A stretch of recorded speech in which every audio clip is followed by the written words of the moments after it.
پھر مزارات پر جناب قوالی والا سٹینڈ نوا بن گیا، کہتے قوالی ہو رہی ہے، حالانکہ قوالی ناجائز ہے، جو مروجہ قوالی ہے یہ ناجائز ہے۔ جس طرح قوالی جو ہے آج کل مزامیر کے ساتھ ہو رہی ہے نا، مزامیر ڈھول ہے، بانسری ہے، اس میں جناب اور آلات موسیقی استعمال ہو رہے ہیں، تالیاں بجائی جا رہی ہیں۔ نبی کریم علیہ الصلوۃ والسلام کی شریعت نے تو یہ چیزیں منع کی۔ یہ تالیاں بجانا، سیٹیاں بجانا تو کفار کا طریقہ بتایا گیا ہے، مسلمان کے لیے تو تالی بجانا ہی ناجائز ہے۔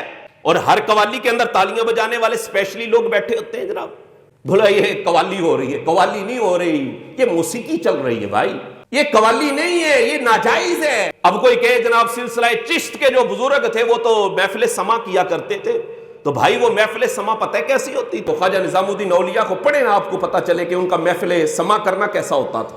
ان کی جو محفل سما ہوتی تھی اس میں یہ خرافات نہیں تھی ہوتی، اور اس کی باقاعدہ شرائط ہوتی تھی محفل سما کی۔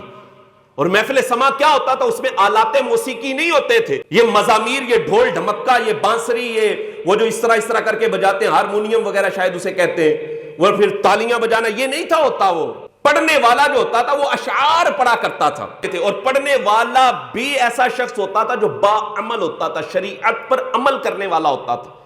باشرہ آدمی جو ہے وہ اشعار پڑھتا تھا، اور سننے والے بھی آگے باشرہ بیٹھتے تھے، اور کوئی ایسی خرافات نہیں تھی ہوتی جو شریعت کے مخالف ہوتی تھی۔ نہ ڈھول بجتا تھا، نہ تالی بجتی تھی، نہ بانسری بجتی تھی، نہ کوئی اور آلات موسیقی استعمال ہوتے تھے۔ وہ ہوتا تھا محفل سما۔ اب سلسلہ چشت کے جتنے بھی بزرگ ہیں ان کی آپ ہسٹری پڑھ کے دیکھیں، وہ تو اس طرح کرتے تھے۔ اعلیٰ حضرت رحمۃ اللہ تعالی علیہ نے فتاوی رضویہ کی 24ویں جلد کے اندر اسی پر دلائل دیے۔ کسی نے کہا حضرت وہ تو سلسلہ چشت کے جو بزرگ تھے وہ بھی تو محفل سما کرتے تھے۔ فرمایا وہ محفل سما اور ہوتی تھی، اور یہ جو تم کہتے ہو نا یہ محفل سما نہیں ہے، یہ غلط ہے، یہ ناجائز ہے، اہل سنت کے نظریے کے سراسر خلاف ہے۔ پھر جو قوال ہوتا ہے وہ بھی فاسق معلن ہوتے ہیں، اکثر فاسق معلن ہوتے ہیں، اور اس کو بھی پتہ نہیں ہوتا کہ میں کون سے شعر پڑھ رہا ہوں، تو بعض کا کفریہ شعر پڑھے جا رہے ہوتے ہیں۔ وہ ایک مشہور قوالی ہے جس میں وہ شعر پڑھا جا رہا ہوتا ہے، نقل کفر نباشر، وہ جو شعر پڑھا جا رہا ہوتا ہے کہ معاذ اللہ دید کی ہوس تھی اور معراج کا بہانہ تھا، استغفر اللہ، کلمہ کفر ہے۔ اور اگر سننے والے جو سامعین ہیں وہ بھی اس پر خوشی کا اظہار کر رہے ہو، رضامندی کا اظہار کر رہے ہو، تو وہ کہاں سے کفر سے بچ جائیں گے؟